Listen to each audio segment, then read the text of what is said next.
All right, so I'm calling this Portland Parks and Recreation Board meeting to order. Can we have a roll call, please? Okay. All right, Allie. Present. Matt. We'll be here momentarily. Adrian. Here. Corbin. Here. Sabrina.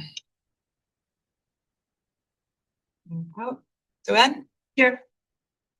Patty. Here. And Bill said that he was out. Allison.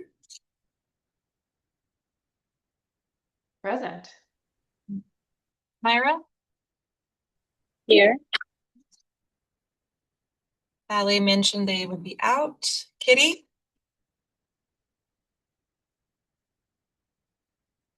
No, Kitty. All right. Tommy.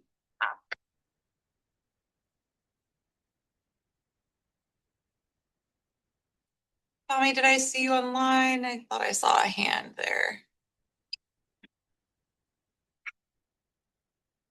We'll come back to Tommy. Jacob. We'll be here momentarily. Okay. Andre. Here. Great.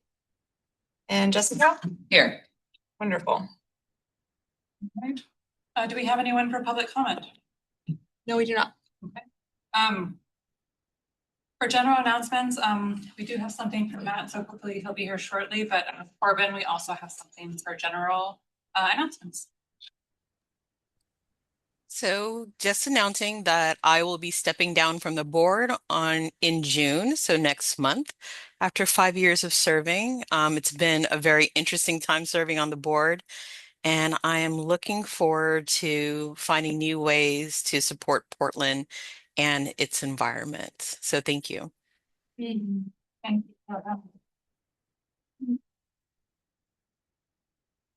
Really appreciate, not just all your work, but your role as chair and co-chair. You made such a massive contribution to the board. I know you're not leaving yet, so but just a big thank you for everything. Thank you. If I'm allowed to soapbox during the next board meeting, just some thoughts I might want to depart on, if you allow it. Sure.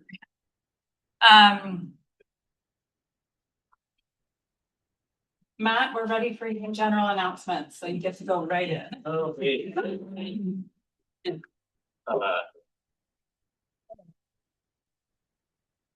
All right, we literally are at that place. Maybe somebody can do a little karaoke while I notes. Jeopardy, sure.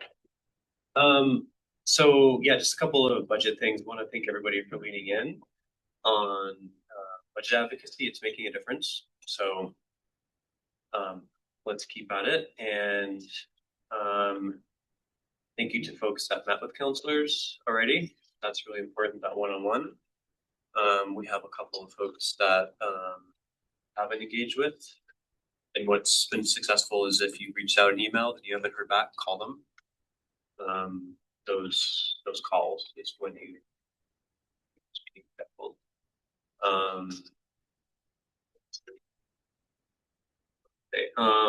We circulated talking points, use those. Those are quite helpful. They're really resonating. And budget public hearings.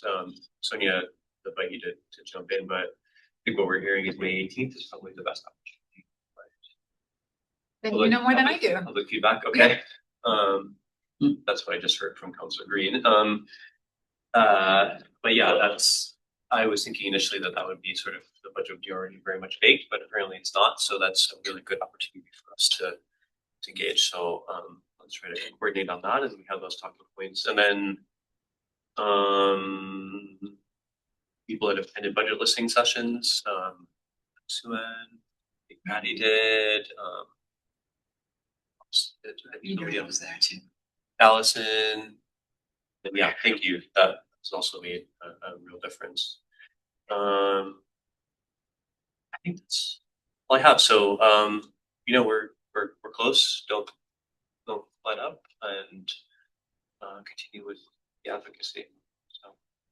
And I will say this here more than others, it seems like they have read the letter and are responsive, even just the responses. And maybe it used to be Michelle would send those, so maybe she got them and didn't know, but council members are definitely responding and they're yeah, I don't know how your meeting went, but Yeah, it went really well. I was surprised at like what a friendly audience it was, but it was also just a reminder that like actually the vast majority of meetings I've ever done with lawmakers are friendly audiences because they have a vested interest of making sure those meetings are cordial and go well. And it was an easier lift than I expected. So if you haven't signed up to meet with your city councilors, I would, you should. thank you. One just quick note, I will be have to head out 5 minutes before the meeting ends, so Matt is going to close it out. So heads up as I close out of the room. Yeah. One other general announcement, which is very exciting. We have a new Parks chair. Jacob is going to be taking on the role starting this summer, so I am very excited about it. Not until the summer though. You're on the hook for a couple minutes. I know, but we're close. Anything you want to say, Marsh? It's been a pleasure like working with all of you so far. Really looking forward to stepping into the role and continuing to work with all of you. Yeah, that's it for now. I'm going to give some thought between now and this summer retreat about the direction we all want to take the board in. I think there's been a very consistent set of things that we want to improve and a very consistent set of things that we think we're doing well. And I think that gives us like some pretty clear direction. I can't wait. Awesome. All right, I'm Corbin. Just really quickly, how was the process for the chair? How did it come about? Did the board vote on that? I don't believe the board, I guess he does need to technically be voted in, so apologies. But that won't happen, I guess, at the June meeting, that will be, but Jacob is nominated as the next board chair, my apologies. Thank you, Corbin, on the process. Okay, let's go on to approving the April minutes. If you are not present, please abstain. Do I have a motion to accept the April meeting minutes? Thank you, Suan. Do I have a second? Second. Okay. Any discussion? Okay.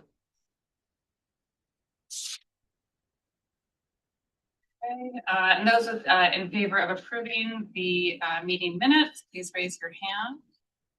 Online or in person? Anyone abstaining? Allison, are you abstaining?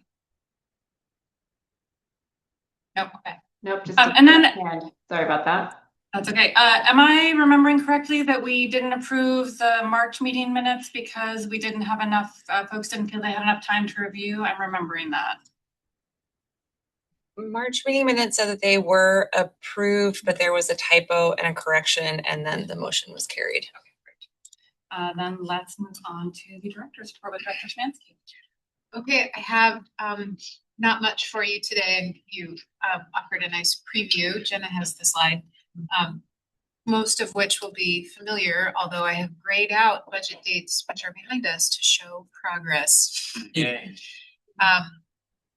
Unless you heard differently, anyone who was in a meeting with a counselor, I understand that the first kind of most formal deadline for counselors to put amendments forward is Thursday. Although anything can happen, frankly, up into their June hearings and adoption vote. But most likely, things that are going to be developed will be by Thursday and they'll be known Monday. Core services realignment, that's carryover from last time and still moving forward. There was a council work session last Friday. So folks are feeling, I think, a little more familiar with the process and dates, and we're preparing for a lot of rewiring soon. Next item is new. After a very a full day and a half of conversation with Levy Oversight Committee applicants, we have a proposed roster that we shared with our council office chiefs of staff last week, asked for any final feedback this week, and then we are still moving. We are on track toward seating those people this month to begin onboarding and be ready to be the opposite of coterminous with the levy on July 1. over on the left. Council engagement, this is again, very lean and pretty budget oriented. So of course, Monday through Wednesday is approved budget hearings. I don't know that there is a precise agenda within that yet. I do know that technical amendments will be taken up Monday, brought in, I think, a collected package by the council president. The idea being that they can dispatch with those quickly and get to the council office originated changes. I suspect they'll be done maybe after hours on the 20th, but I feel confident that those are the dates. I may be an update behind. Jen, if you know offhand of precise dates for the Urban Forestry Commission appointments and Heritage Tree updates, you could chime in here. Otherwise, I just know that those are on the docket coming up soon. And that's a holdover from last time. The final item I have is that we are soon going to be talking with counselors about the portion of the new levy that is for capital maintenance. The referral described a process of consultation and conversation with counselors about where they would like to see that money go, with an idea that it would be broadly distributed by district. They would get to review some right-sized projects for the amount of money that there is, which is modest, but there's room for real high impact work there. And then give us feedback about what they'd like to see selected and advanced in the subsequent fiscal year. So this year, because it wasn't passed until November, we are behind where we will be next year in this conversation. And you can probably piece together, we are not going to be able to identify the projects in the approved budget next Wednesday. We may be able to do it before, thank you, Jen. Maybe Jenna can share that in a moment. We may be able to get them in there by the adopted in June, although we don't need to. And it's technically fine either way, but we'll certainly be in that rhythm for next cycle. Heritage trees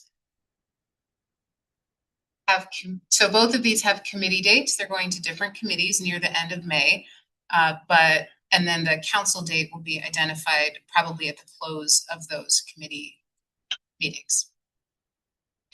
Thank you. Any questions? Any questions? Okay. All right. Great. We're going quickly, so this is actually great for the financial sustainability conversation. Onto the working group reports. And again, this is just 1 or 2 minutes, but what you talked about, if there's anything of note, again, you don't have to, anything of note from your last working group meeting, and what's on deck for the next one, if it's something that you think would be of interest to anyone else on the board. I can start with the Board Affairs Working Group, which is really, it's planning. So I don't have much to share. We planned this board meeting and talked about the retreat as well. And we will be going into that also, working on transitions with the transitional time. I will kick it to Sue-Ann for land use and infrastructure. Yeah, our group, we oops, this is the agenda for next time, sorry. We had a good briefing on the waterfront park project and North Portland Aquatic Center, and we also talked about Harborton, where it is standing. Really have too much to talk about because it's being a legal process there. And then for our next meeting agenda, we will be talking about a postponed topic on the pocket park idea that was proposed by councilor. And we will also be talking about vandalism, about benches and art removal that's been actually a little bit happening too frequently. We'll be talking about capital project SDC deferral pending approval, that area of discussion, and then will be a very brief update on the Steel Bridge Old Town Skate Park, which they actually have a community engagement will take place on June 4th. Thank you. Adrienne for financial sustainability. Yeah, I think what I'll do is give the time to our presentation tonight. It makes a lot more sense. Sabrina, community engagement.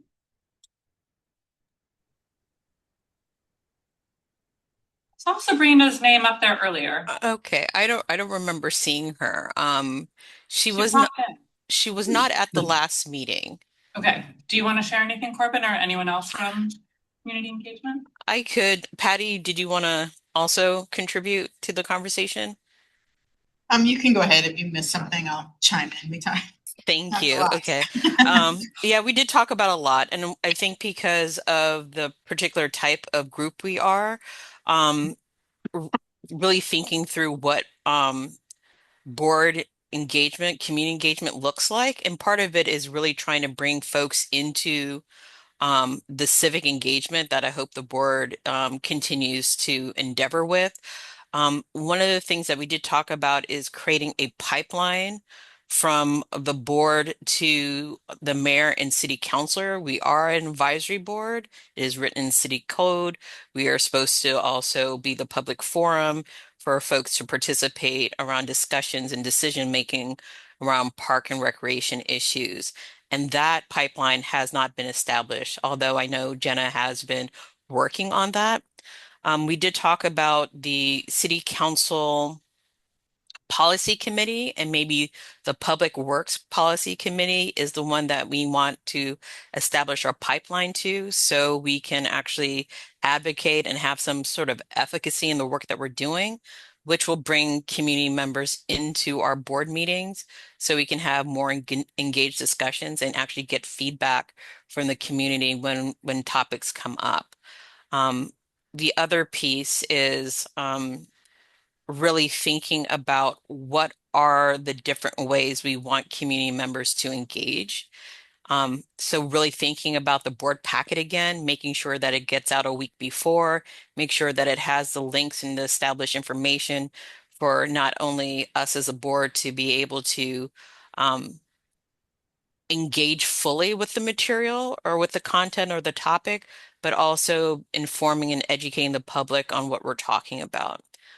So we did talk about a lot of things. One more thing I would say, and then Patty, I would love for you to chime in, is really questioning at what level we're having our conversations, and maybe that is a deterrent around why we don't see more community members engaging in the work that we're talking about. So just something to consider. So I'll pass it to you, Patty. I think the one thing also we talked about is in the board meeting, having time to have in-depth discussions on a specific topic or topics, because we kind of go through this agenda, but we never can get to the meat of an issue. We talked also about, like you were talking about the topics for the retreat that, we get a draft, and so we can have input on what the topics are or should be. So to me, that was important, that I feel like we don't have the opportunity in the board meeting to have this. We have presentations and hear a lot of information, but I feel like sometimes we need that kind of dialogue. It's large. Usually the board retreat is planned by the chair. So if Jacob, our nominee, is voted in, it'll be planned by Jacob. And usually it's done in collaboration with folks on the board affairs working group. So that's the head of all of the different working groups. So if you all have opinions on what that should be, please have those conversations to be able to bring that to the board affairs. Right, but even with all the groups, maybe put it all together and we all kind of digest it together instead of the different silos. I just think that way maybe we can make sure the retreat captures a lot of topics that are, create that priority list too. I hear you, it's also not me, so I'm just gonna. Well, yeah, I'm sure the chair, I know, but not it, but yeah, thank you. I appreciate that. All right, Allison. Yeah, hello. I'll just add that similar conversations have been taking place at the Culture, Nature, Recreation Working Group around pipeline to City Council and pipeline directly to community. So if we can have those topics come at our upcoming retreat, I think that would be seconded by our working group as well. But at our last meeting, we had the pleasure of welcoming Laura Nemi from the City Nature Programs, manager of City Nature Programs. We also had Maximo there and Tanya and Jenna, folks in the room. Thank you all for joining that conversation. And we had a pretty rich discussion around access to environmental education and specifically Nature Day Camp. Laura shared with us a presentation about City Nature Programs and cost recovery, specifically when it comes to summer day camp registrations being canceled, families being able to recover the full cost, which is a good thing, but then spaces in the day camp being left open, leading to revenue loss and loss for potential additional youth participation. So we were looking at that together and looking at kind of the issue stemming from lack of administrative capacity to manage a wait list, and that issue stemming from lack of funding for the program. So we know that, of course, budgetary issues are impacting everything at PP&R. So we did some brainstorming on whether there could be alternative funding opportunities for environmental education and Nature Day Camp, perhaps through a fundraising campaign through the foundation. And so I think there's some interest in potentially meeting with Jessica in the future to learn more about how fundraising campaigns come to fruition, and just kind of looking at the nuts and bolts behind all of that. But our next up on the docket, our next meeting is this Friday at 9 a.m. And looks like we'll have Jamie Sadness from, I believe, from City Connect, who presented at April's meeting for some follow-up discussion about the recreation advisory question that came out of that meeting. So yeah, I'd welcome anyone else from the committee to chime in if there's anything I left out, and always want to put out the invitation for folks to join us on Friday morning. All right, now, oh, sorry, question, yeah. I left out important detail because of Memorial Day. The next Land Use and Infrastructure Working Group meeting has moved up to May 19th. So that's information that I don't know where else it happens if people want to participate, but it's May 19th instead of the following week. And if someone does want to join in on a working group for the next meeting, just email the chair and make sure so they can count and make sure that we have capacity, because you do have a limit to how many board members can be in one space at a time without it being public. Corbin. I guess one point that I want to make that has come out of culture, nature, and recreation, as well as the community engagement committees, is really thinking through what is the relationship for the board, the Parks Foundation, and PP&R Bureau, and really thinking through what that looks like. I think there's maybe a lot of missed opportunities that we haven't fully engaged. The Parks Foundation as well as the board were created at the same time. We're about 25 years into the establishment of both of these bodies, and there hasn't been, to my knowledge, a really good understanding of how we can all three work together to support parks.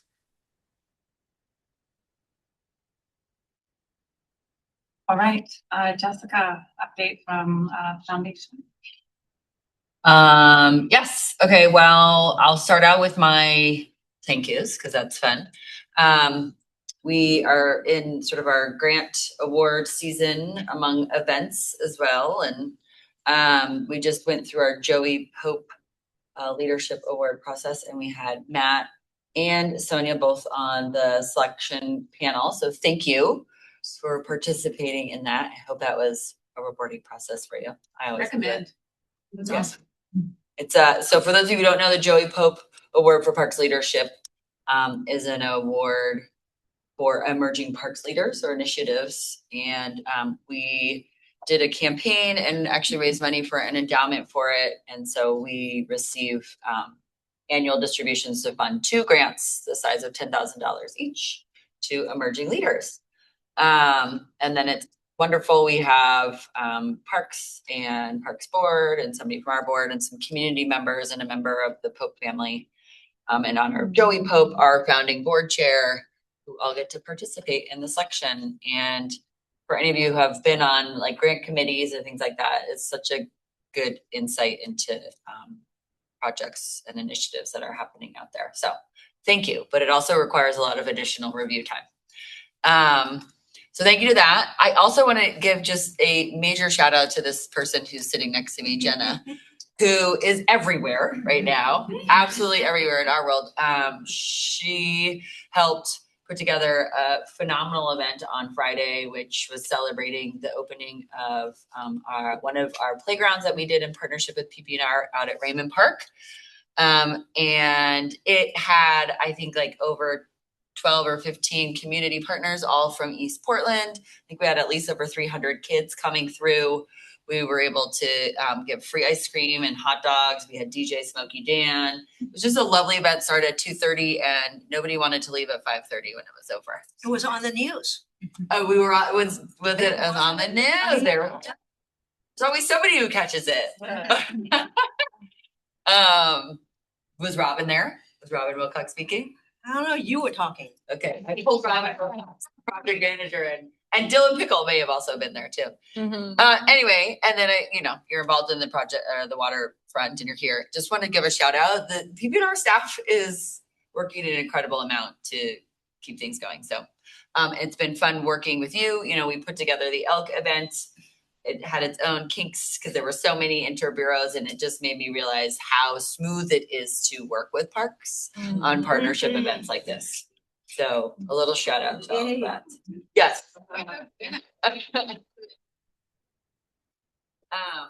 So that's great.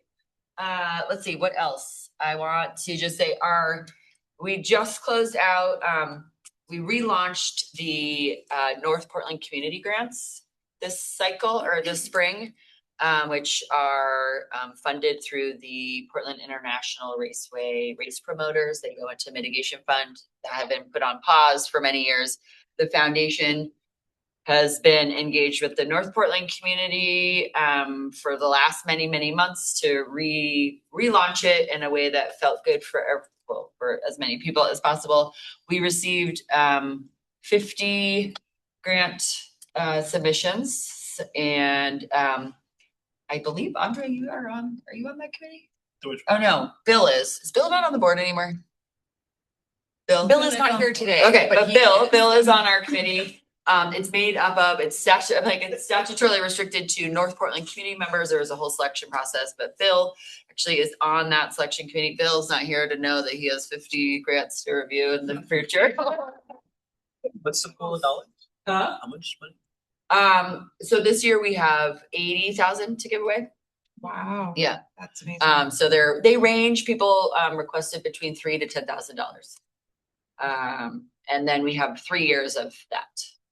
And then it race promoters. So there's 250, it's a 3-year grant agreement for 250,000 over the course of 3 years. This year. Yeah. So more on that. That selection process is happening at the end of June. But we were very happy with the turnout for that and the process. And then my last thing for right now is just to encourage you all, if you are able, to join us on Thursday for our Spring Friends and Allies Summit, where we will gather with around 200 parks friends and partners at the Laurelhurst Club. We will be celebrating all of our volunteer nominees and our emerging leaders who are nominated this time. So it's just a really great opportunity. I always say this, but to connect with the community. So stop by if you can. Registration is still open, so get a ticket so we know you're coming. It's free. And it's on Thursday.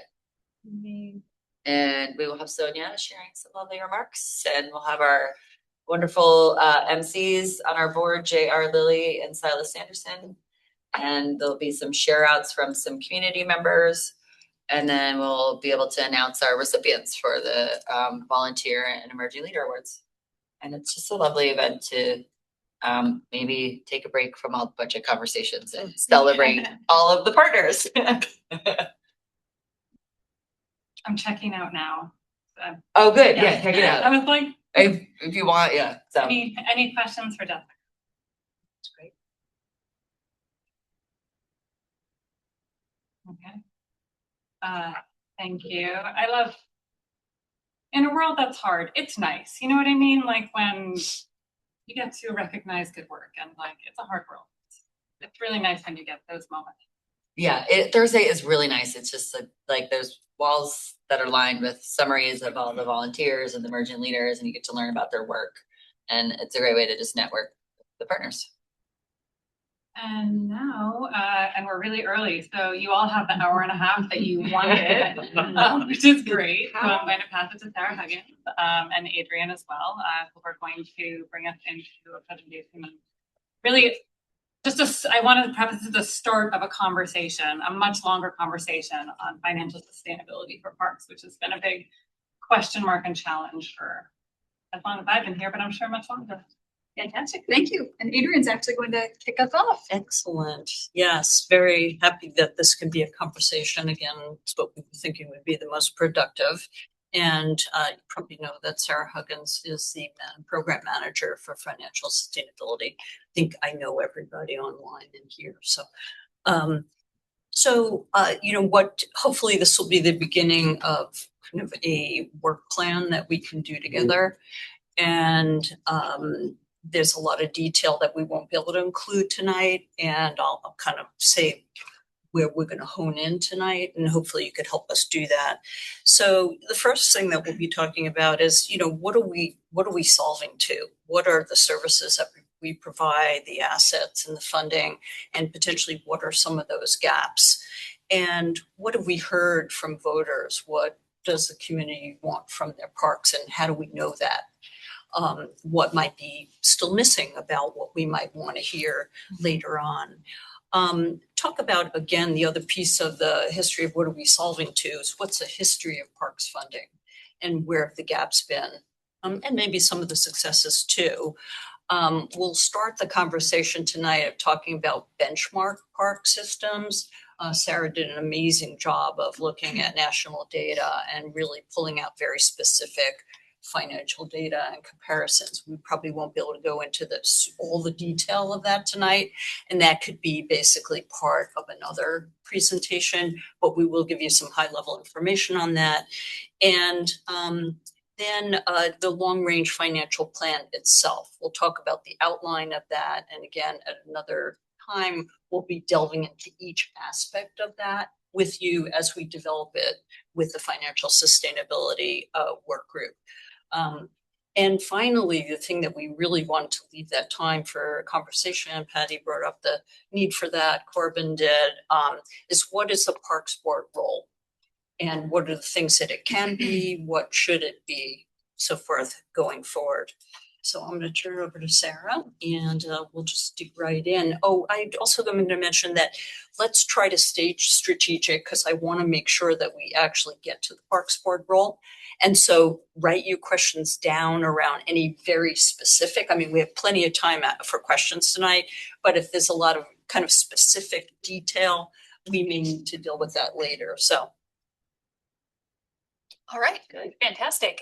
And before I start flipping through some of this content, I just want to reiterate that the content that went out in your board packet includes a few more slides that I'm going to plan on going through tonight. So some of the benchmarking content or funding options that we're looking at, you have that in your board packet, but I'm not planning on showing it. I'm happy to answer questions, but just in the interest of time, we can sort of pick it up next time, or again, always happy to answer questions offline.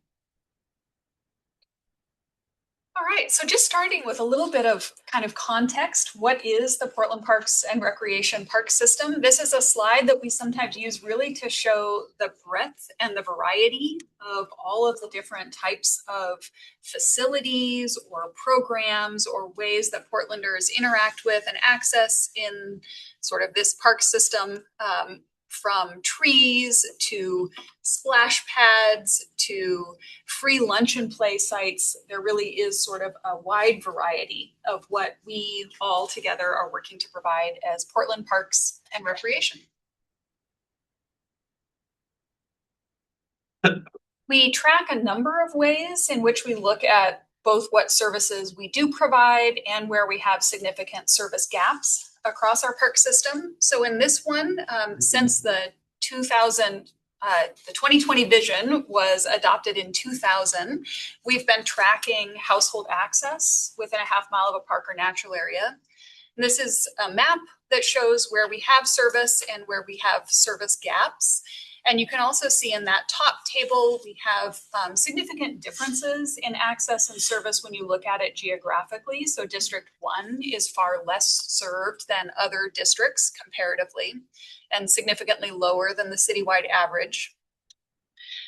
On the bottom table, I included results from our 2024 Community Needs Survey. And so you can actually see sort of similar results in who's accessing parks and natural areas frequently. So this is looking at people that visited a park or natural area 2 or more times per week.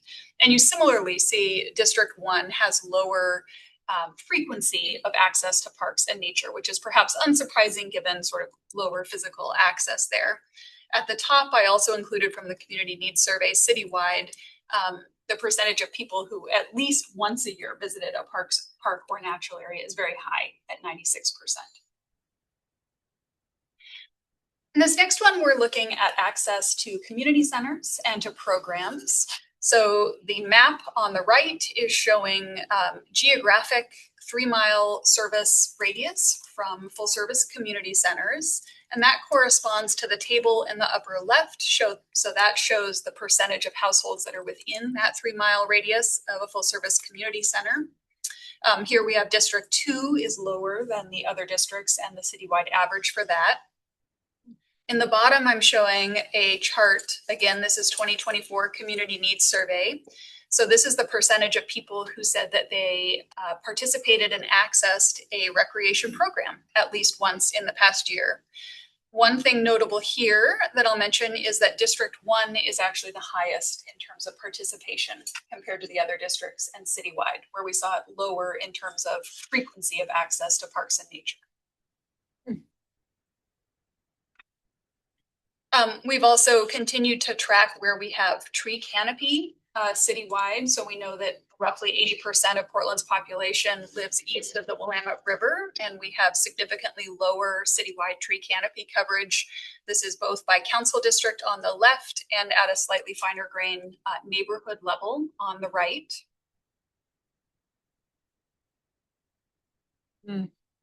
So those are just some of the ways in which we look at kind of what it means to provide park service, and in which way also look at sort of who has park service and who doesn't.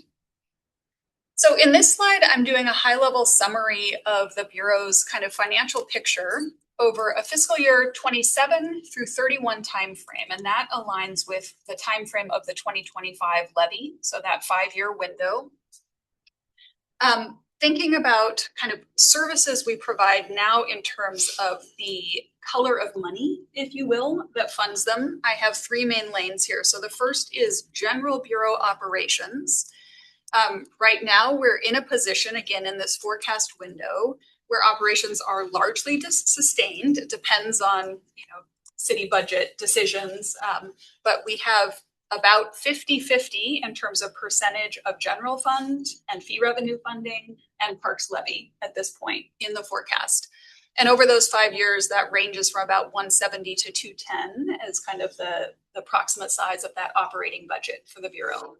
For operations, we're talking about all of the work that we do, sort of providing programs, doing that daily care of our parks and natural areas, planting trees, all of that is sort of operational service. Excuse me.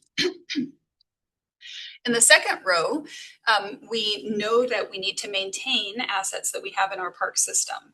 And so we track what we call the capital backlog or the unmet funding need of assets in our park system. That's standing at around $747 million right now. The primary sources of funding for this are the general fund. So we receive just under $5 million a year from the general fund for this work, and now the parks levy in this time frame. So 3 cents of the rate that went to voters was earmarked for capital maintenance. That's around $2 million a year. So together, those add up to about $7 million a year that we can anticipate we have for capital maintenance. I sort of put a circle around the box on the right, the funding gap here. We are working to ensure that when we talk about the funding gap, we're in alignment now that we're more of a one city approach with our chief financial officer and how other departments within the city are approaching what their funding gap is for their own assets. But generally, a good practice is to invest between 2 and 3% of the replacement value of the system that you're maintaining. For us, that's about $2.5 billion. At the low end, that would be about $40 million additional that we should be investing in our assets. At that higher 3% end, it's about 70. So we anticipate with their guidance that we'll fall somewhere in here and being able to talk about what our goal is for investment in our system based on the size of the portfolio that we manage. I put a yellow box around it because that is a sort of the most significant area of mismatch between what we should be investing in this 5-year window and where we are today. Capital growth. So this is where we acquire land or build new parks or sometimes add features to add capacity to an existing park, adding a playground or adding lighting to a sports field so that it can be used more seasonally. Right now, system development charges have been our primary source of funding. There is a moratorium for this work through September 30th of 2028. So there are no new system development charges coming in to fund this work. And all the existing system development charges have been allocated to existing projects underway. So there's not sort of an available balance for new projects, again, until that September 28th timeframe. What I put here in the annual funding available was a look back in terms of historically how much on average have we been bringing in to be able to invest in the park system. So that's around 22 million. I put 0 to 22 just given the question marks around the moratorium. And then of course, how much we think we should be investing in growing the park system depends on some conversations that we need to have around kind of what are the desired service levels that we're looking to achieve, what's sort of a reasonable pace to achieve them. And that would inform what we see as an annual gap.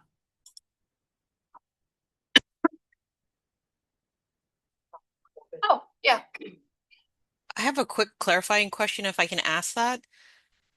You said that there is for no deficit regarding the general fund.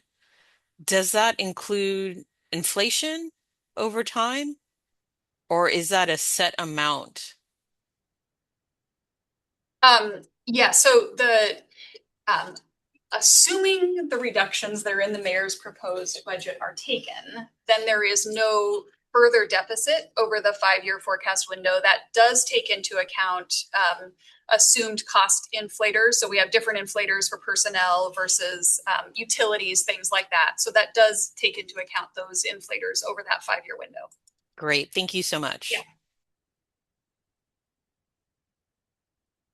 Here I'm just, because capital maintenance is such a significant gap, I just wanted to further sort of emphasize where we have been. So the bar chart on the bottom shows what we've actually been able to invest in capital maintenance as an organization by fiscal year. That line on the top shows you where we would be. Here I used a midpoint, so 2.5%, 2 to 3 is the desired range, based on the size of the portfolio we manage. A few things I'll flag here. One, we've never hit the line, right? So we've been significantly underfunded, even historically as we look back, and that's partly why we now have a backlog. backlog that we're managing. A few other pieces that I'll highlight here. One, that kind of lightish yellow color on the top, that was the 2014 capital replacement bond. So with that resource, you can see that actually bumped up investment levels pretty significantly. That's now fully expended. So we've completed that 2014 replacement bond. There are no new revenues remaining. On the bottom, that major maintenance fund allocation has really held steady at just under $5 million. But the blue color is general fund one-time investments in the park system, and we have received those sometimes. Council has a policy to invest at least 50% of their one-time capital set aside from the budget process each year citywide in capital maintenance. When they sent the levy to the ballot, they reaffirmed their commitment to follow that policy. There wasn't any available resource this year, but that has contributed, that blue investment level has come out of council one-time allocations to the Bureau in addition to that just under 5 million ongoing. I'll also flag here the green color that you start to see showing up in fiscal year 24, that's Portland Clean Energy Fund. So that is sort of a new potential revenue source that we are receiving some investments from. Big project I'll highlight here was the Mount Scott Community Center and making sure it was sort of energy efficient. And so that is sort of a new emerging trend. Okay, so I'm moving now from kind of high level, where are we at the park system, to what we've heard. So we have a lot of ways in which we've listened to community and informed understanding of what people want and need from their park system. In the subsequent slides, I'll kind of summarize what we actually heard, but here I wanted to just review each of those sources. So in Healthy Parks, Healthy Portland, so that's the Bureau's strategic framework. There was a lot of community engagement that took various forms. I think I even may have done some tabling with you at summer events to listen to people. That roughly occurred over the 2021 to 2023 timeframe. And that really informed kind of outcome goals and the mission, vision, values that were included in that strategic plan. We periodically do surveys. So here I'm highlighting things we've heard from a 2019 City Budget Office-led Community Insight Survey, from the PPNR-led 2024 Community Needs Survey. And then I put an asterisk, there's another City Budget Office survey that will be going out later this year. And we have asked some resource questions as well in that survey. We're hoping to have results back by the end of December or early January of 2027.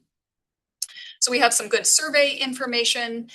We have done multiple rounds of voter polling. So that is like surveys, but specifically of people who are likely voters. So those are different than kind of what do Portlanders generally want from their park system. But they have helped inform ballot measure development and can help answer the question of kind of willingness to pay. We have also done a lot of community engagement and listening as the Bureau developed its level of service guidance for sort of what people want in terms of access to parks, natural areas, and the various experiences like sports or water play within those. And then the final one I wanted to call out was the Portland Urban Forest Plan. So this is the brand new one just adopted by City Council, but there was a lot of community engagement in that planning effort, and it set some really specific service level goals for our urban canopy. So here I'm taking sort of what we heard and summarizing just some very high level key points as a takeaway. So within the category of sort of providing parks and nature generally, from our strategic plan, all of our strategic plan outcomes really lead with seeking equitable outcomes. So you'll see that show up again and again in the slides, but seeking equitable outcomes in terms of having clean, well-maintained parks close to home, having healthy natural areas, and the Bureau and those natural areas and natural features playing a role in supporting climate resilience. From surveys, we've heard almost all Portlanders use parks and natural areas. Again, 96% of people visited park or natural area within the last year. We also typically see that Portlanders really like and value that park system. In particular, people value basic access to open space, trees, pathways, picnic, and playground areas when we have asked questions around kind of how important are various things in the park system. And we also tend to hear about clean bathrooms, more specifically. From voter polling, we've heard that a majority, so 4 out of 5, said that parks are extremely or very important to their quality of life. In particular, maintaining water quality, preventing wildfires, protecting wildlife habitat, cleaning restrooms was extremely or very important priorities for people to fund. And then majorities also wanted to fund field trips, science education, and connections to nature.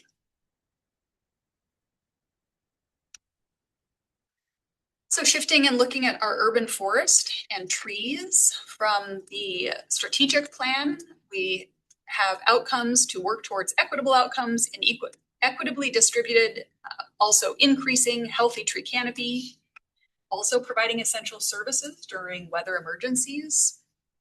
From surveys, trees and shaded areas, natural areas are 3 of the most important things that people said were important to them in their parks and natural areas.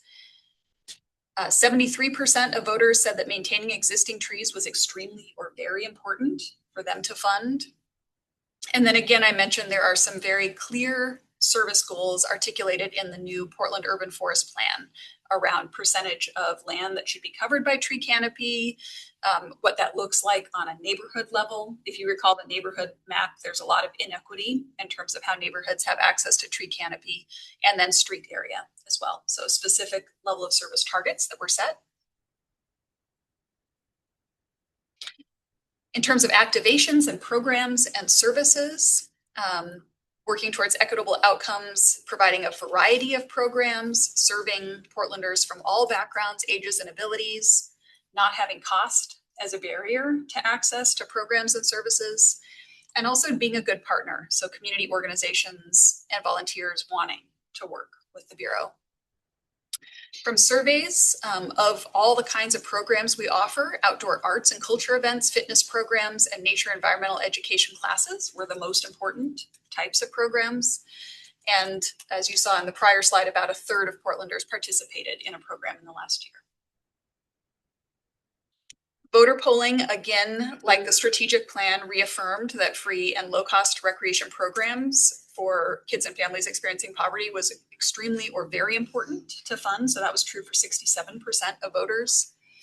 Majority of those voters also supported funding for field trips, access to nature, preventing community center closures, programs for youth and seniors, and Parks Ranger programs. So built assets, taking care of assets. We, from Healthy Parks, Healthy Portland, we work towards equitable outcomes. We've identified that Portlanders should have a variety of things near where they live. Facilities should be clean, well-maintained, and accessible to people with disabilities. From voters, we heard that over 60% of voters would rather pay significantly or some more to repair and preserve park facilities, outdoor spaces, and natural areas, and ensure clean and maintained restrooms.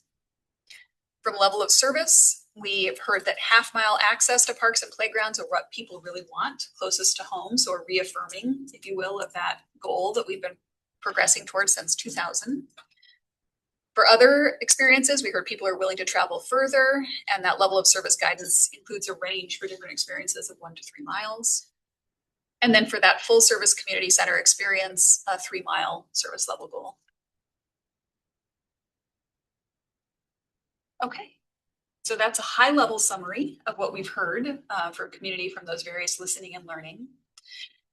The park system that we have today has been supported by general fund and by fee revenues with voter approved ballot initiatives. So this is showing a little timeline going back to the first levy in 1901 that supported the park system. I went back 30 years. There may have been other failed measures longer than 30 years, but I went back 30 years and there was one that I'll flag here. So we did have one bond that just barely failed. So at 49.5% as a yes vote in 1998. But other than that, these are all measures that have passed. And so generally, Portland voters have a history of both, I would say, valuing their park system and being willing to step up at a ballot to pay for that service that they value. A few other notable things here, though. These are sort of all temporal funding resources. So these levies are limited to 5-year terms. As you saw with our 2025 levy, voters can pass 2 levies within, 5-year terms to keep that resource going. We've seen examples of school levies or Oregon Historical Society is on the ballot of other levies that are sort of serial levies that you may be aware of. But they do have that 5-year limitation, and bonds are set for sort of a certain dollar value and therefore a timeline. So they're not sort of an ongoing resource as well.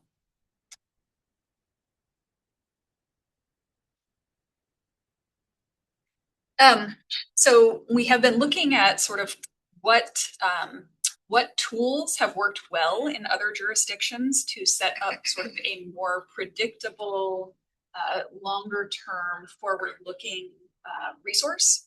And here's a few examples that I'll highlight. They're chosen A because they have ways in which they're successful, and B, they all are set up with different forms of government. So they're sort of different models from their outset.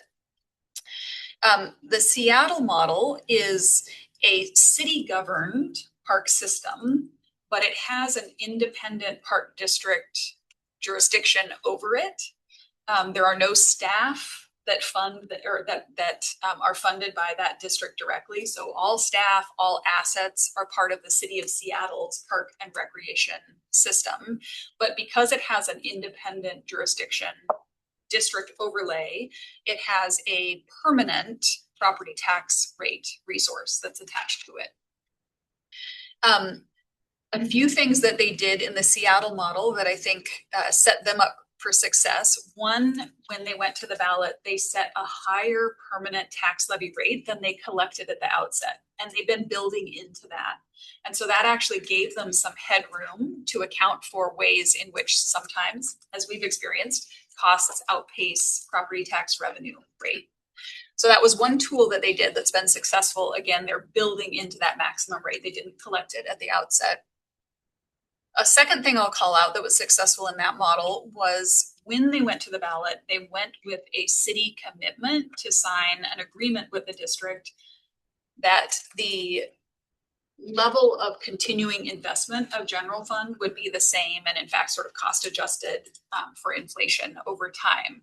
So that gave them both some certainty of permanent specific individual property tax revenue through the district and that general fund commitment as well. How it operates is the City of Seattle City Council is the governing body for both. So they sort of gavel in as gavel out, I would say, as Seattle City Council, and gavel in as Seattle Park District to do that role. San Francisco is an example that's basically a city model. So it's a city park system. However, voters did, through charter, a ballot measure, commit the general fund to a certain amount of allocation for parks. So they sort of made a more permanent guarantee of that ongoing funding for parks. And they did that on 2 tracks. One, they identified an additional kind of continuing percentage of the city's budget. And they also, through that charter ballot measure, required a increasing additional, on top of that regular percentage contribution of general fund that had sort of an annual amount that it was intended to increase. That is in place as it was written through 2046.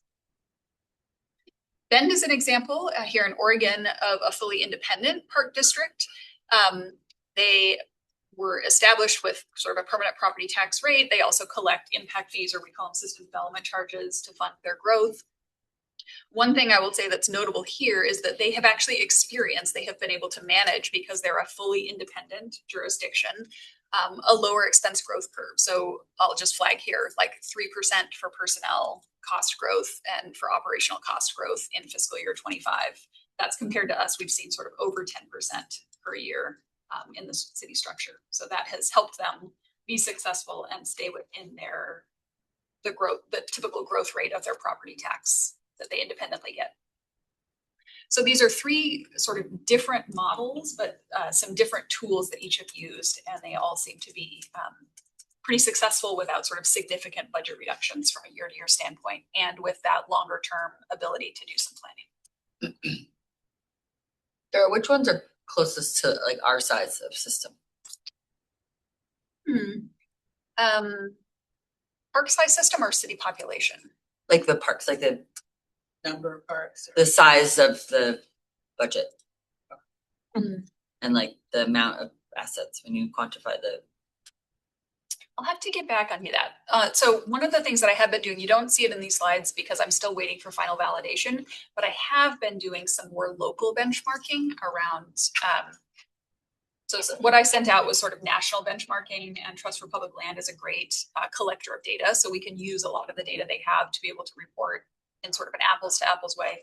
But I have been looking also at local jurisdictions around, Gresham and Bend and THPRD, et cetera. But I don't want to send that until they have all given it their green light of approval that I've captured things correctly. So that's to come. And do you want questions throughout, or would you like to wait at the end?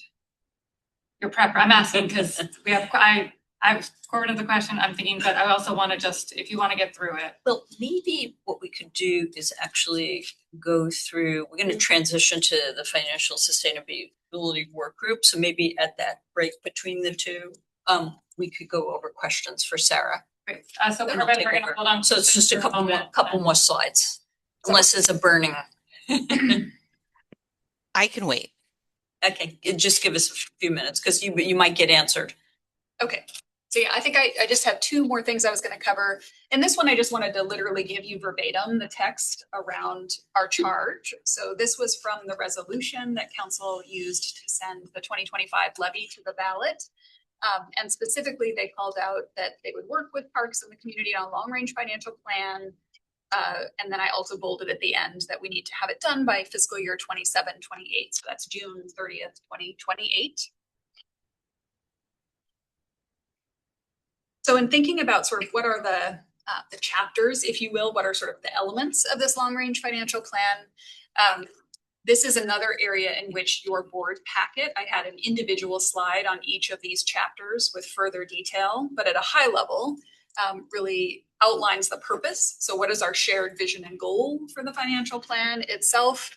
The next two sort of go together. So when we think about service levels and different sort of trajectories for the Bureau, being able to articulate over a 10-year time horizon, what are our service level anticipated impacts with funding that we are forecasted to have in hand already? What would the funding be to deliver something that would be maintaining at least the existing services that we provide today?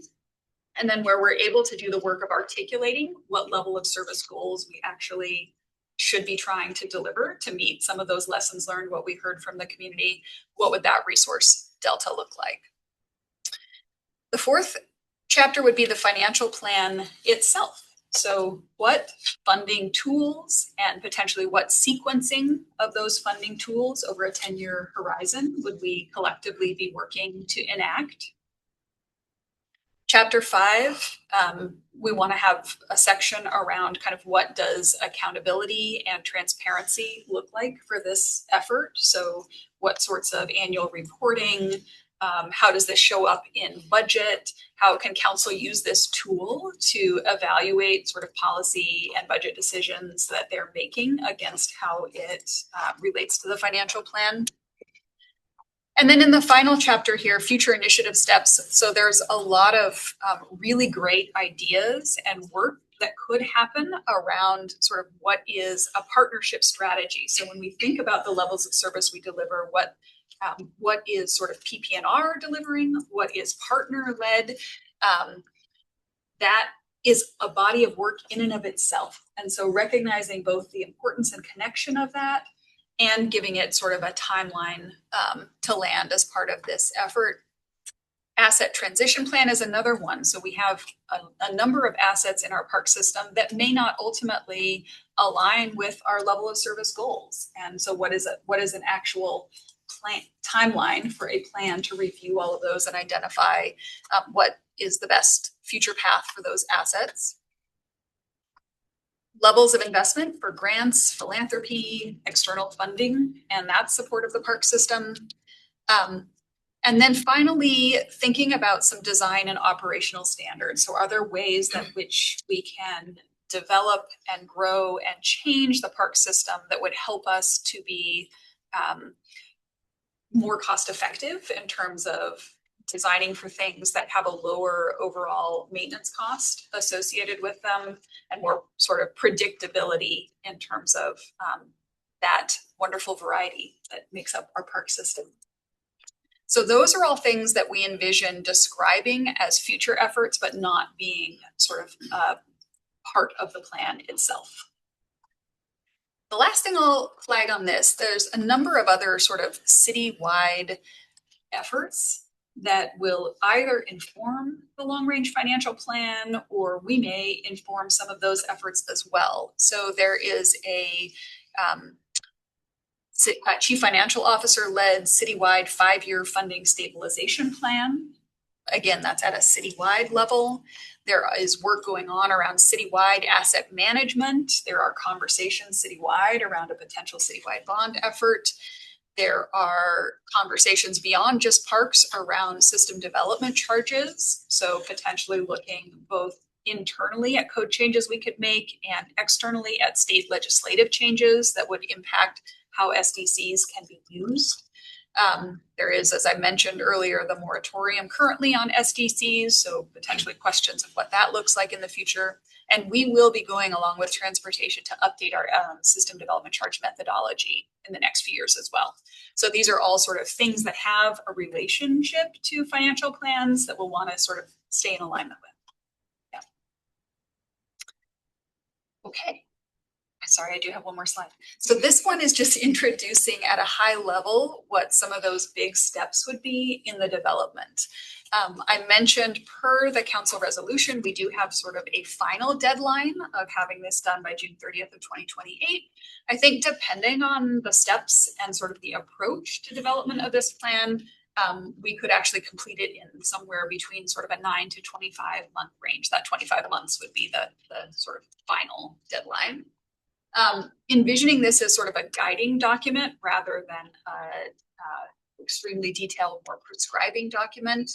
Part of the goal with that is that we want to be able to iterate and change and continue listening and learning and incorporate that, as opposed to adopt a plan now that is really sort of rigid and doesn't accommodate that sort of continuing growth, changes in voter preferences over time, for example. But at its foundation, that it builds on what we've heard that people really want and need from their park system. So the main phases would be sort of project scoping, making sure that we all are in alignment and our executive leadership of the city is in alignment with what are we working to develop. Doing a lot of work, identifying and defining service levels and sort of building all of those chapters and building blocks for the financial plan, putting together a draft plan and adopting it.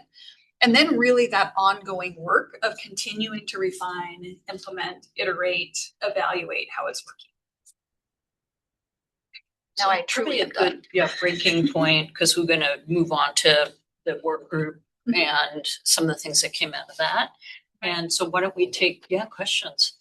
Corbin, you had your hand up, and the folks want to raise their stuff if they want to get in the queue, please do. So thank you for that. I guess my question is, have you run the numbers or have any information on how much time and effort it takes, labor it takes every time a levy is I guess, presented? Because it seems like every so often, so much energy and time and labor is put into this levy. And do we have numbers? Have we quantified that in any way? So when a more sustainable process is in place, that we can say that we're recouping costs or more money is going to stay within the government or stay within Parks and Rec in any way? Yeah, it is a great question. I have not quantified. I could certainly make estimates for how much like PP&R staff time, but I know it's way more. Pre-referral. Yeah. No, just, I'm sure it would be. It would be significant, but, and I would say I guess a question to reflect back would be, would it be more important to reflect that value in terms of potential government resource savings? Because there's a huge amount of time that is not like government staff time that wouldn't be government. I'm looking at Jessica across the table. There's Exactly, right? you know, partners and volunteers put forward way more time than staff did on this effort. And that's tremendous and massive too. So But it's do you also have the cost thoughts? of Yeah. also the cost of surveys and working through Yeah. those numbers and presenting that in multiple locations and, you know, engaging community. Like that's a lot of work and it's done over a long period of time. And for that to be quantified and put in time, energy, and cost associated with it as maybe a good I guess selling point for a more sustainable long-term plan. We should try that, and however precise we can get is great. And if we fall short of absolute precision, which I know we will, I think the point still will be made and people will be able to like intuit the cost and the level of effort. So I really like that, Corbin. The aspect too, as you were talking, that I was thinking about is that, you know, it's a huge distraction for staff, and it becomes a sort of a you know, acculturation that you're always working on just-in-time funding versus the kinds of things that you could do when you're working on long-term strategies. You know, so. That and if I can loop the other pieces, when you're doing the sustainable plan, is a master plan accompanying it? Or is it a standalone plan? Let's see. Tell me more about what you mean by a master plan. So a vision of what the park is going to be, all the assets, where we want it to be in a certain point, how much money needs to, like, we haven't had, from my understanding, a master plan from Portland Parks and Recreation for a long time. And so I'm wondering if a master plan along with a long-term sustainable plan with these models all look very promising, right? Some of them, it sounds like they might need state approval or reconfiguration for them to be viable. But is that a thought of doing this in tandem with a master plan, or is a master plan even thought about within this process? Yeah. The areas in which I think this would get close, as I'm recommending it, are in articulating and using this process to have community and council agreement about level of service goals in these various areas. I don't think it would get to the level that you're describing of sort of specific facilities and where, but it would get to the level of, are we pursuing 100% household access to a park or natural area within a half mile? And it would tell us what are sort of the building block costs associated with that, and how fast do we think we could anticipate within a funding plan horizon moving that needle, if that's the right service area goal. Same thing with our, excuse me, yep, looks like you're ready to speak. The only thing that I would say, although I think it's a very important goal, and we've been using that like a 10-minute walk or roll to a park as an indicator of access. There's 2 points of access: getting to it and then being able to benefit from whatever resources are there. But I think looking at it at scales, 3 scales, neighborhood scale, your district, and then being able to connect to your park system, because not all of our resources are readily made available at the neighborhood level, but we can still close service gaps through, you know, integration or conversation with TriMet and other sort of public transportation possibilities. Yeah, that's a great point. Couple of questions, statement, want to follow up with Dr. Corbin's capturing term master plan. Maybe I'm more a urban designer.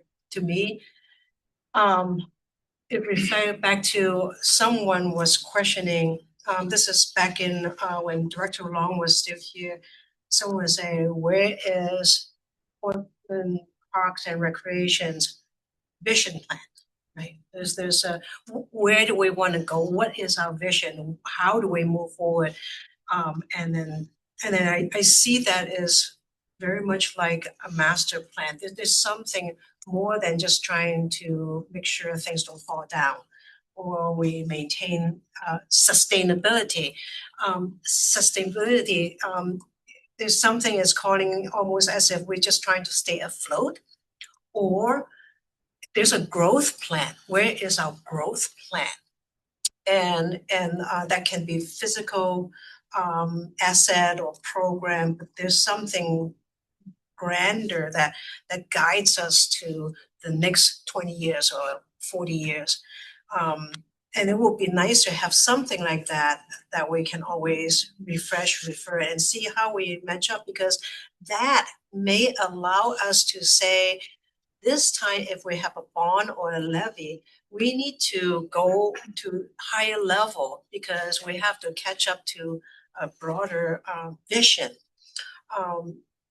And just on the very side, I would say, where's Portland Bureau planning in terms of what they have that we can kind of tap into as a bigger planning strategy, especially now all the bureaus are under one kind of umbrella.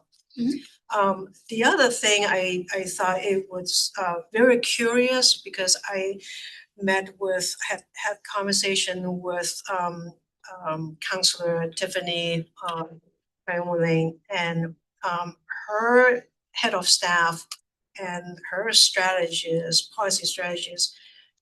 They said that when I mentioned SDC, when it's taken away from parks, you will have that to be accountable for planning forward with the budget. And then SDC is actually funding to also support the housing development that's going to come in. There will be more user, there are going to be more wear and tear, there will be more demand on that particular neighborhood. That SDC is allowing public transportation and all that kind of thing ramp up to support the growth of that area. And they were looking and saying, well, no one talked about that. We all voted for a moratorium for SDC because we think it is very important to have affordable housing. And they said they were not told that SDC is going to have such an impact on parks, which I thought, well, we had the letter, but I reread the letter. It was not phrased in a way that is going to shove it in front of them and say, look, parks going to be affected tremendously. And when I mentioned that to Councillor Ludwig, he said, it's done. We voted for it, and parks should not have more money to build new stuff. Well, that money is not here to build new stuff. Is to be able to maintain or wipe away so we can build something bigger to deal with sustain the needs. And so there's a when the message coming back to me, I realized the councillors were probably having louder voices from the developers, their architects, and saying that this is going to be great. We're going to have, we don't want SDC and not. And it's like, would you like to have free lunch, right? And so is there a way that when you're going to reevaluate, maybe coach the importance of SDC and how to allocate that funding or come back to parks, there's something more important about how SDC and parks is much more affected than just saying that, oh, parks should not do new stuff. Well, this is going back to the master plan or the vision plan. are we just staying there to stay afloat with a inflated rafter, or do we actually have a grander kind of approach to where we should go? In the sense, it's a little bit like a grand scale of the waterfront park bowl type of project, but it's at the city scale. I do think the Healthy Parks, Healthy Portland that you all worked on, does a nice job of articulating what the park system outcomes are. I think there's 25 statements of sort of future outcomes that the city should experience, where I think this financial plan could tie in and bolster that is reaffirming some of those with more specific goals. So where we have, for example, an outcome around having accessible, equitable outcomes in terms of access to accessible, safe, welcoming spaces. We know kind of the charts and graphs I showed that we don't have that today. It's inequitable, right? We have neighborhoods that are and District 1 is less served from that outcome standpoint. We also know our parks are not in good condition, right? So we can articulate sort of what a level of service goal would actually be for the condition of park access. So I think that provides us with a really good starting place, along with some of the other sort of things we've heard that Portlanders want, but to be actually able to attach some specific service level goals to those higher level statements and some sort of funding tools and a sense of what the funding cost is to deliver those goals. So I see it as a really good foundational starting piece, but I do agree that sort of more specificity to be able to articulate what is the trade-off that reasonably could be achieved and what does that look like would be helpful. All right, it is Dr. Corbin. Andre, and then Corbin. I just wanted to loop in what was just said, but if we can just put a pin in that, because I'm going to come back to it. Okay, great. Also just saying to that, I know the Healthy Parks, Healthy Portland and kind of the vision for parks has been iterative for a long time. And I think that's also a hard thing to get the public excited about, is an iterative process. Some branding on that might be helpful to get folks. So I have two questions. One, going back to the different models that you showed, do you know when they were working to pass those models in Seattle, San Francisco, Bend? Because everyone wants guaranteed general fund money, right? Like that is not unique to parks. I'm sure every single other would love that to be a thing. Do you know how they were able to do that if there was major opposition from other bureaus who also want guaranteed funding politically, how that went as a opportunity? They have more wealthy people. Well, Seattle is loaded. Just for high level, so Seattle 2012 was when they took their district to the ballot. That was the culmination of, I believe, roughly 10 years of them engaging both statewide and more locally in conversations around how to support parks funding and what funding tools they should be looking at. So there was sort of a statewide task force, and then I believe that spun off into a more local Seattle-focused series of conversations. I would have to go back off the top of my head. I don't remember sort of the passage rate. There were certainly opposition in the ballot itself. I would say primary concerns that were listed were transitioning for them from 5-year levies to something more permanent. There was opposition concern that would reduce transparency and sort of what they perceived as a built-in, like every 5-year accountability cycle. So those were some of the things I recall about the Seattle. San Francisco was more recent. In the last 10 years, they did that charter, maybe within the last 5. So I can get back to you on the exact timeline for that one. Bend has been an independent district for quite a long time. It's the 50s or 70s. THPRD and Bend, one of them is the 50s and one of them the 70s. So I don't know too much about sort of what the political headwinds were at that time. I'd be curious to dig into kind of how those went, what opposition there was, how other bureaus reacted. That would be what messaging was used. I think as we get in deeper to this, that would be. One other question, then I'll pass to Andre.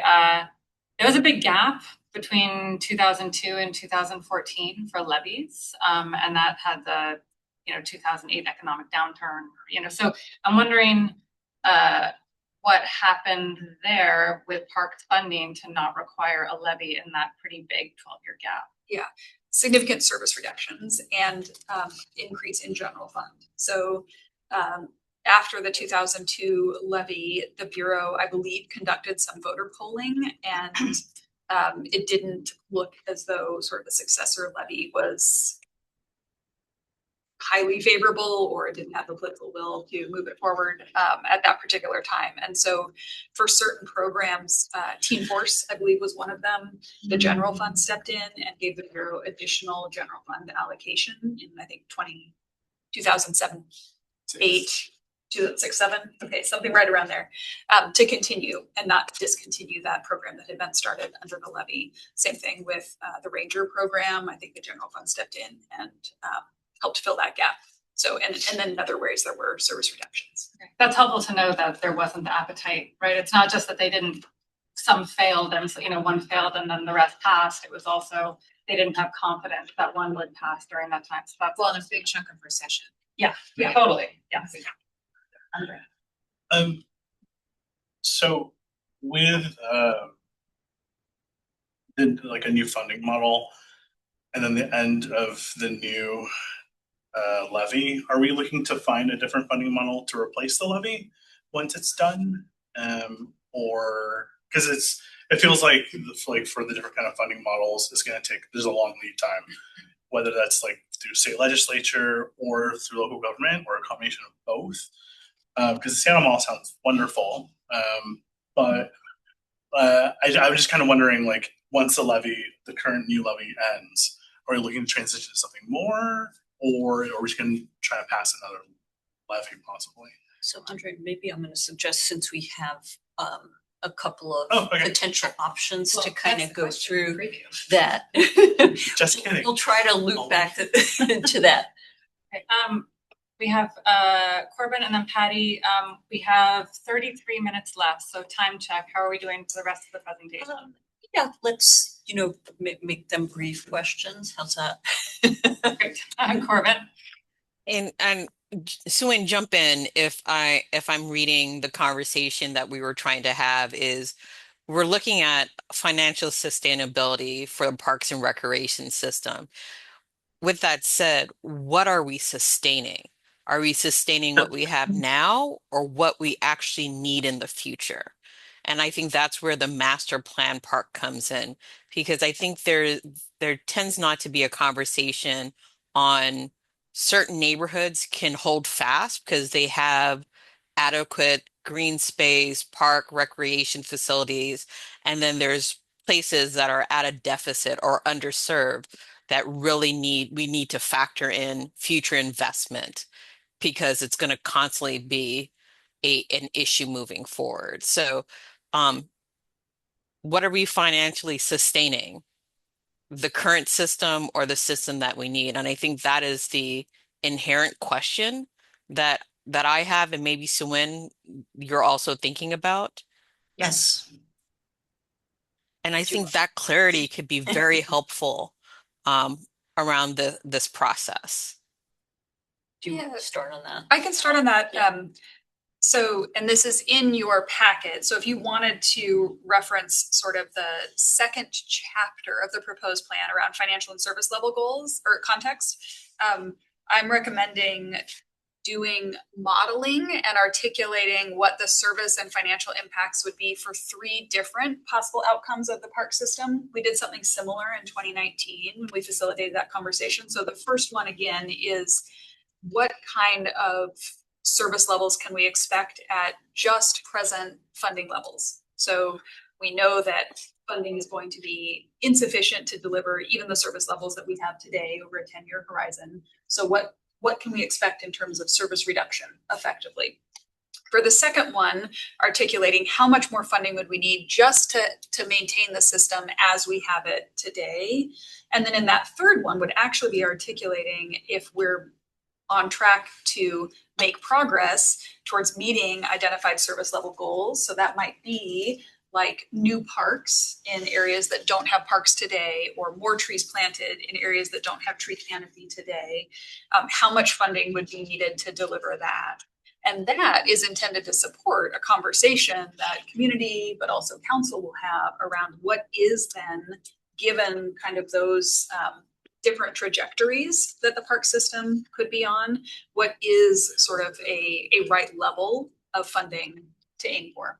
Do you see Seattle as a good example where they may already have some kind of roadmap or the master plan, vision plan, that we can start either learn from their mistakes or learn from their success, and that we can reference something that is beyond just staying afloat. I think staying afloat is not, it's doggy paddling, it's tiresome, and the voters gets very tired. Again, well, every time there's a levy, people will forget, that was 5 years ago. But people will feel like, I can't support because we have other things that ask for my money. Yeah. I have not, in sort of the research that I did, found a service level tied more specifically to funding level plans. So I've seen more detailed kind of service level or master plans, but that more loosely reference sort of needed funding, or financial plans, but that don't really directly tie back to levels of service. So if anyone has more examples, happy to look at those. I think there are good examples out there of more like master plans that include things like prioritizing or sequencing, so that it's not sort of all service levels are equal potentially. If you were starting to work down a list, here's from where, where you would start from. Our own 2000 document for 2020 laid out pretty specifically like which facilities in which area. I would say a downside to that was that it kind of became out of date, and then there wasn't really a process to like make it more up to date as things changed. So I think there are different ways to certainly approach kind of how we want to think about what are the service levels and at the right levels, and in which order of priority we would recommend leaning in. And this is probably one of the most important questions to talk to the board about in the financial sustainability work group. It's like, what should be in these different modeling scenarios? And, there's a lot we already know. Basically, the public has said they want parks maintained, for example. So that baseline, what is that baseline that we would, and then what would be the plus baseline plus, that we would be managing to. So, be an ongoing discussion, I think. Mm-hmm. Yeah. Tommy, we're going to take Patty, and then we're going to wait on questions so we can finish the presentation, since now we're at, so Patty, and then we'll move back on to you.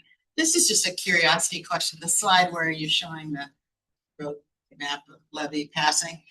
I'm curious, was there a champion mayor during these? What besides the people who impacted, the successful passing of those levies? Was there a champion? Yeah, I only had direct experience really with the 2014 bond, 2020 levy, and 2025 levy. So those are the ones since I've been around.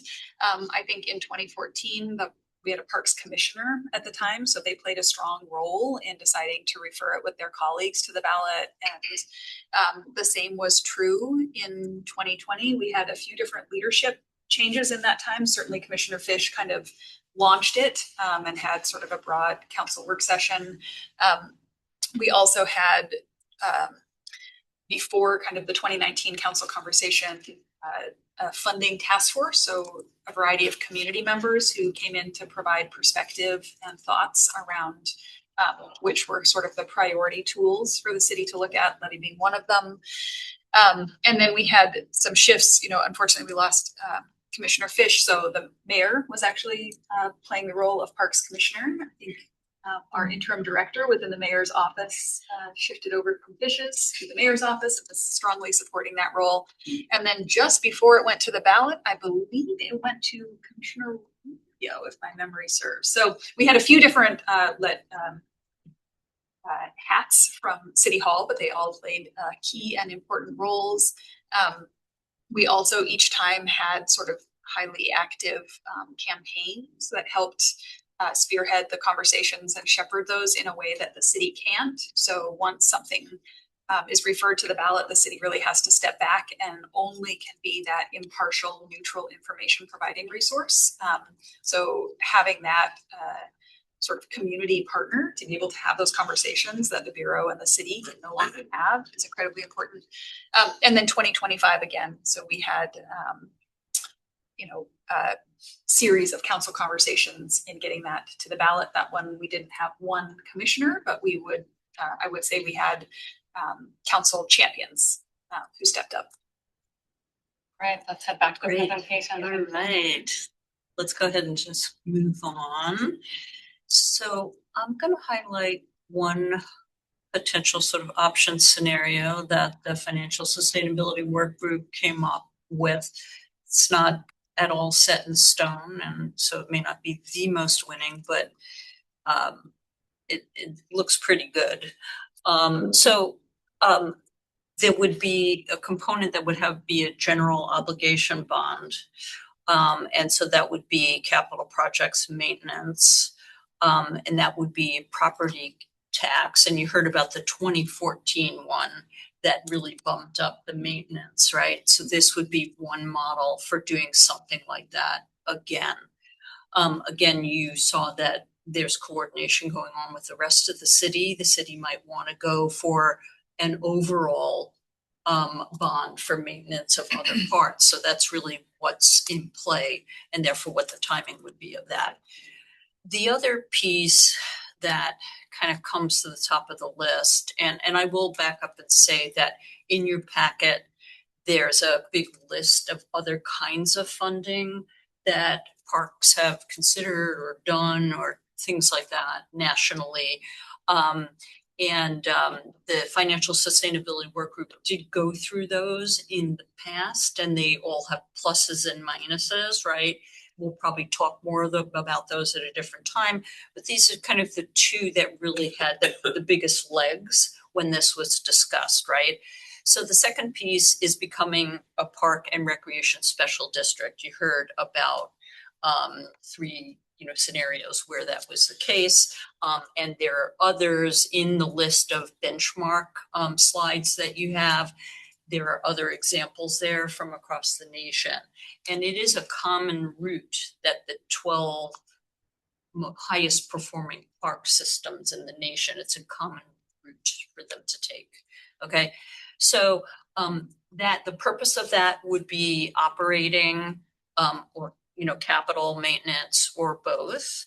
And the benefit would be, the mechanism would be the property tax for a permanent tax rate.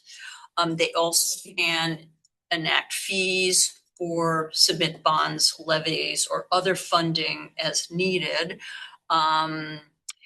without diverting too much. So the Tualatin Parks Recreation District, that is a special district, miscalculated or whatever, I'm sure Sarah can say it more articulately than me, and they're having to go with a levy. So, I think from a more sort of community view oriented, it's like none of these are a silver bullet. It's very hard to predict in cities and these districts exactly what will happen.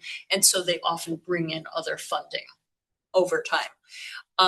So the governance of that, there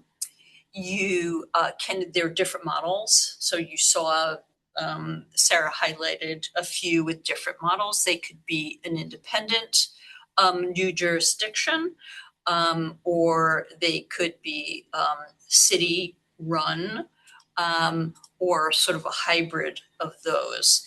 Now, the tricky part for us here in Oregon is that Oregon state law allows county commissioners or an independently elected board to act as a governing body, but not a city. So what happened was, and this largely I think came out of Financial Sustainability Work Group in 2023, working with Sarah and others, they went forward and worked with the Office of Government Relations to try to modify the statute to allow city government special district option, like the Seattle option. It didn't get it out of committee. Probably, I mean, we won't go into details because of politics, basically, and the politics have changed. It looks more favorable now. And of course, there's a lot more knowledge about how to go about it politically. I do want to step back and say that that's on, if we want to do that for the next long session, it is on a timeline. So that we would need to really have our ducks in a row this summer and be working on it this fall. So I want you guys to kind of keep that in your thinking hats. Then I want to say another thing that's very important, and that is if you want to be an absolutely independent special district, then there has to be a transfer of assets so that the city would have to give the parks assets to this special district and the governing board, which I'm just going to say, in my opinion, anyone I've sort of mentioned it to sounds like that's a high bar to get to jump over in one blow, right? So, likely, and I'm just saying that now, this needs a lot more discussion with everyone. It might be more natural to have a city-run special district initially. Okay, so next slide. What is the team structure to go forward with this? So the deciders are Portland City Council and the executive leadership, mayor, deputy city administrator, other key collaborators in going forward with a very specific plan that Sarah and her colleagues would be working on, city budget office, financial officer, an economist, and asset management areas. And so stakeholder leads, this is getting into kind of the rest of the discussion we need to have beginning now and I'm sure continuing. Portland Parks Board has been a huge help in these kinds of initiatives before, and they seemed interested when we had initial conversations on this to be partnering. The Parks Foundation with us as a Parks Board. And so project management would be Portland Parks and Rec staff. Okay.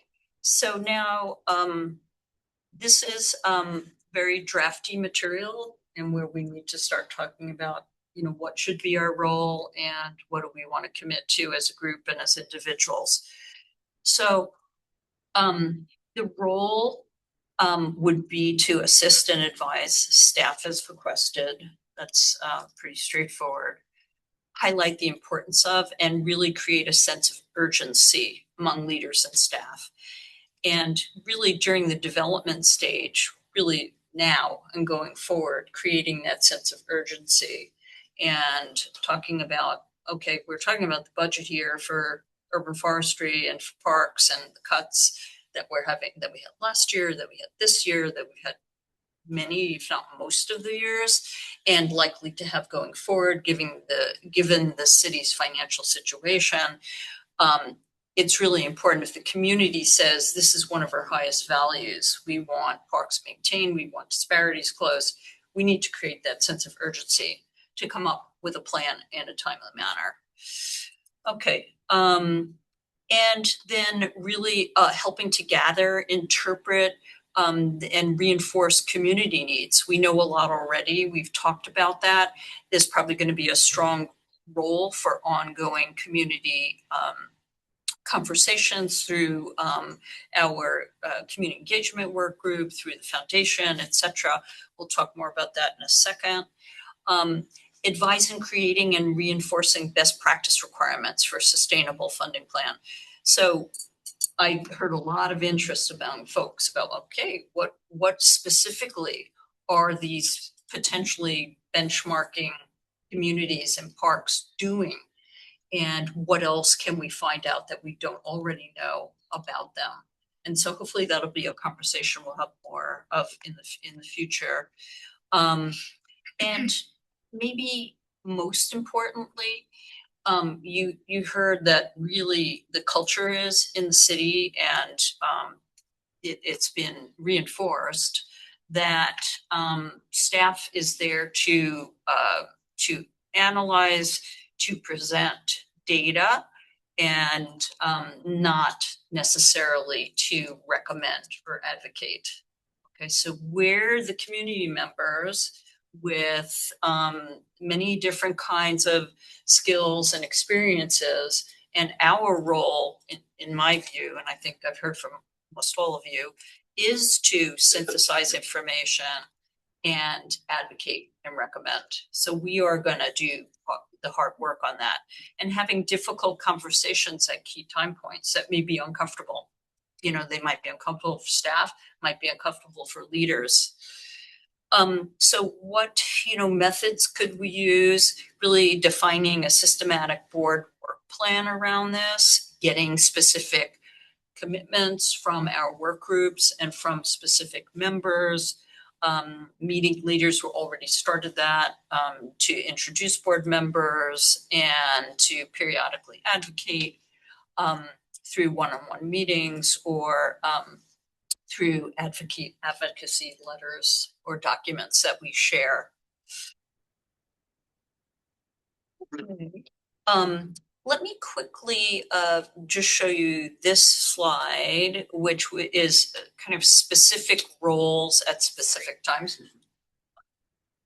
I'm gonna reshare. For a different one. Okay. No. Oh, okay. I was trying to blow it up and make it more Oh, visible. okay, blow it up. I Problem. ruined it entirely. So. And then we could say, okay, what do you think of that so far? Jenna, can we also see the chat between Dr. Corbett and Tommy? There was something about.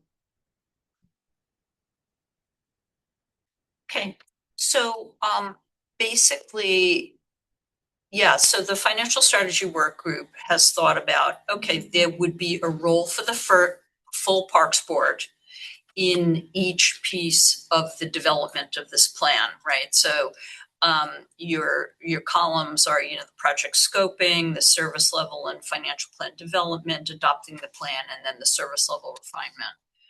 And the plan implementation. And so there would be. Can we get rid of the chat now and Zoom chat? Yeah, squinting. I know. Right. Yeah, squinting, yeah. So there would be a role for the full Parks Board. And hopefully, this would be every few months would we be coming with updates and maybe specific pieces that folks are interested in. The financial sustainability work group would do more of the grunt work. They would help to really identify that specific plan and help, make a commitment to a specific plan, be helping to refine, right, and to support it. Then, I didn't include a row for our community engagement work group, but I think that's also going to be an important group to be looking at, okay, how are we interpreting the input that we're getting from the community? Do we need any more? And how would we do that? And those community conversations would be key at certain time points.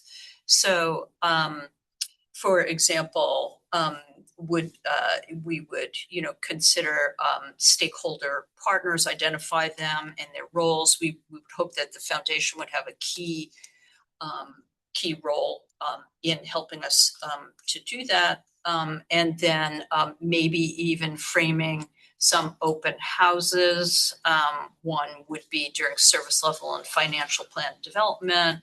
And then again, during adopting the plan, and possibly having a task force of experts that they would help us put together, who could provide, parks expertise, business expertise. I mean, I'm just throwing some kinds of things out there, political expertise. And so, this is the way we have been thinking about it. And let me throw it out to you all. Right. Questions then could be on this, or if you had, remaining questions from Sarah's piece too. Matt, and then Corbett. So thanks for all this. Adrian, what do you sorry. What sort of guidance are you looking for from board members and when, like Yeah. like? Well, I think we already got some good input tonight from where folks were interested and where we might hone in a little bit. I mainly, I mean, in large part we would like to know, does this seem right? For the park board role? And does it seem, like the roles for the full parks board or subgroup, is the subgroup charged with continuing to lead this, right? Does it sound right to have partnership with the foundation, right? Yeah. Great. And That's kind of the main feedback we were looking for tonight. Yeah. This will come back with more specifics in many of these areas, so. Just to build on that, I think the one thing that's in my mind is just there's a question or a suggestion of the board helping gather and interpret reinforced community needs. I get the last one, and I guess in the first two, I'm wondering about the role of there's dedicated parks outreach staff and like what are they doing versus what we're doing. What's the collaboration? Is that place where they take the lead? Not an answer today, but that's something that's coming to light for me.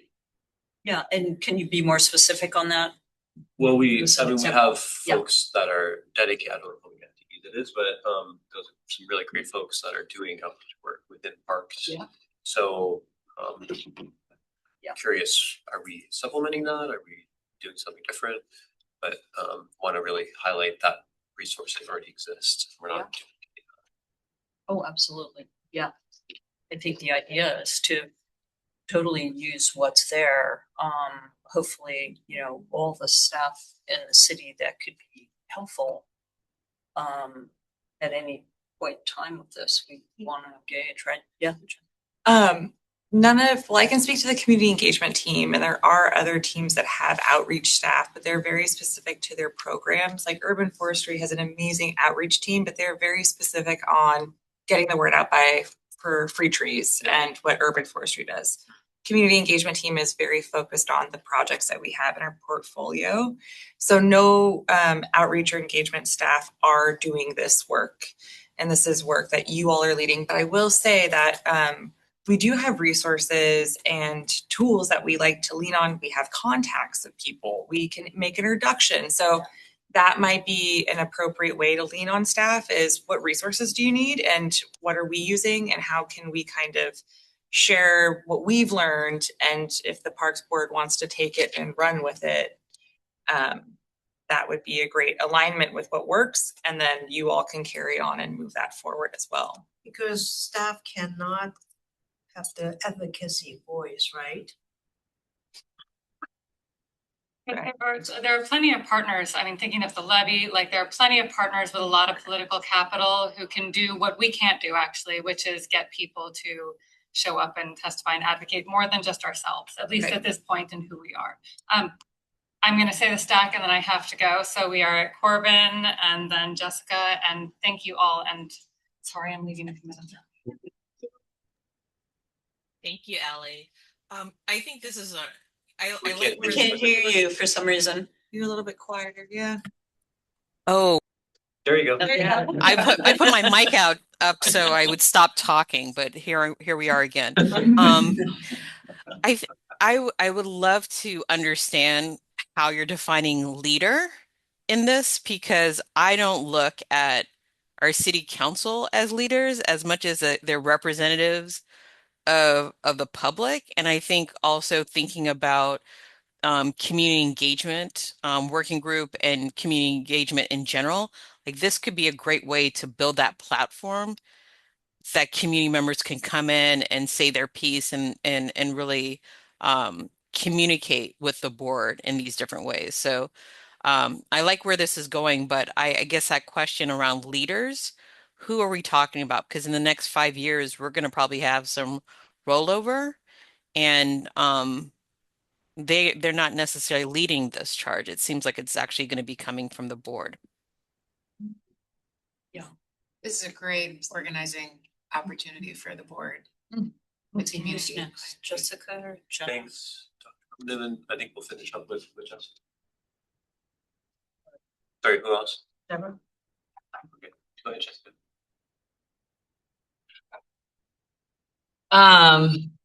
This is great. We've needed a champion for this on the outside in this way, you know, to help with Sarah and the Bureau. So I love seeing all this plan. I have more questions around kind of execution of it, and it's just also gleaming some from what we did, and it would be more of a process question and how it worked for you all too on the inside at Parks. When we were in that phase last year of like, where do we kind of start and launch for the levy referral and developing it?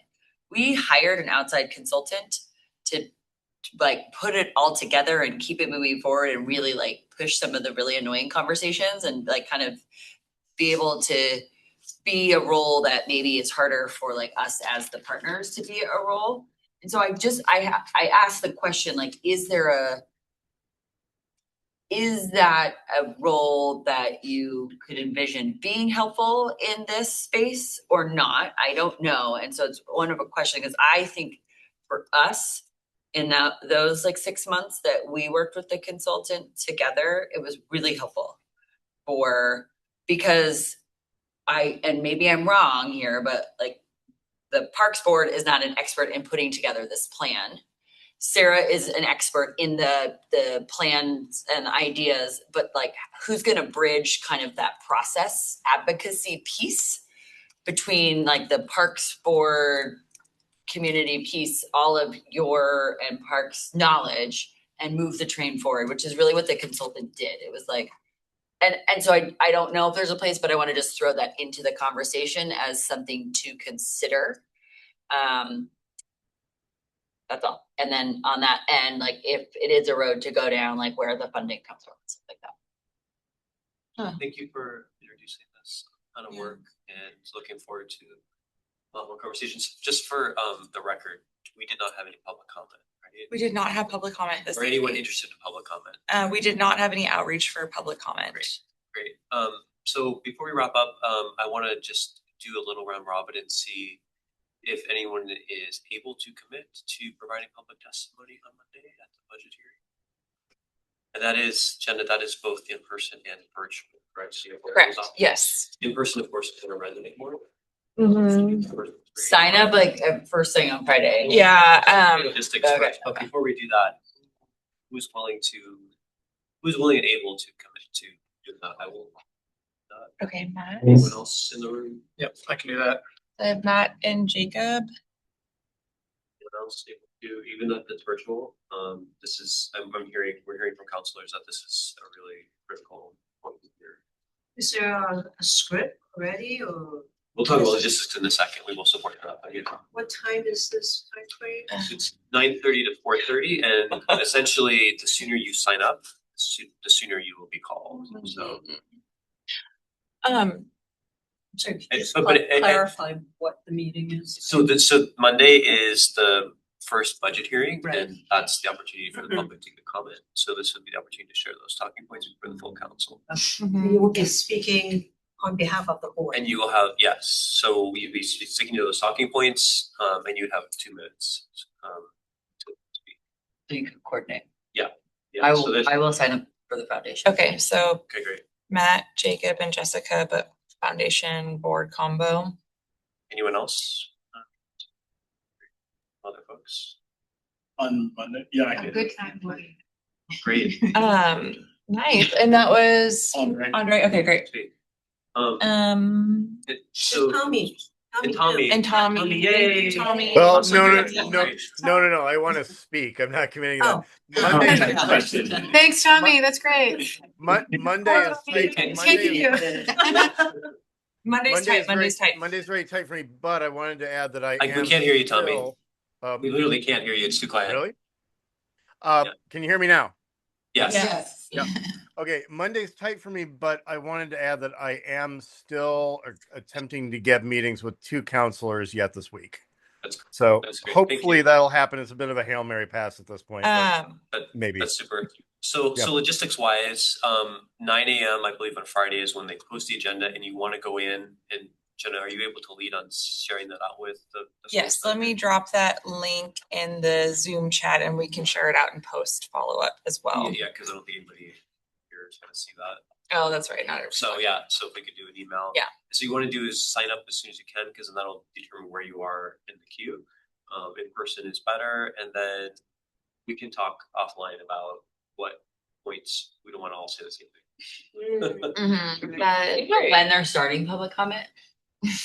Jenna? Usually it's at Board the meeting? top of the agenda, just like what we do. It's, My money would be on midday. yeah. It's not there forever. Get the butter side down. Noon. I think that noon is the over under, and I would take the under. Yeah. Meeting before. Well, And I we'll would see. say if folks can just make it and not, if you're not comfortable giving testimony, if you make it and you wear your parks We are board not name tag. advocating for Yeah. your strategy.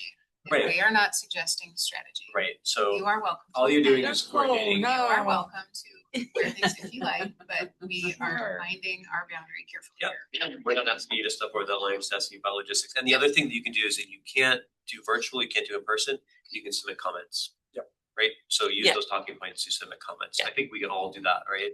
If you can't show up on Monday, all of us can So individually. we'll submit share out the best place to send those and the link for sign up and You're like gonna logistical with that, info. Jenna. Mhm. So Monday is We're public virtual. testimony, Tuesday and Wednesday are council, right, talking to each other.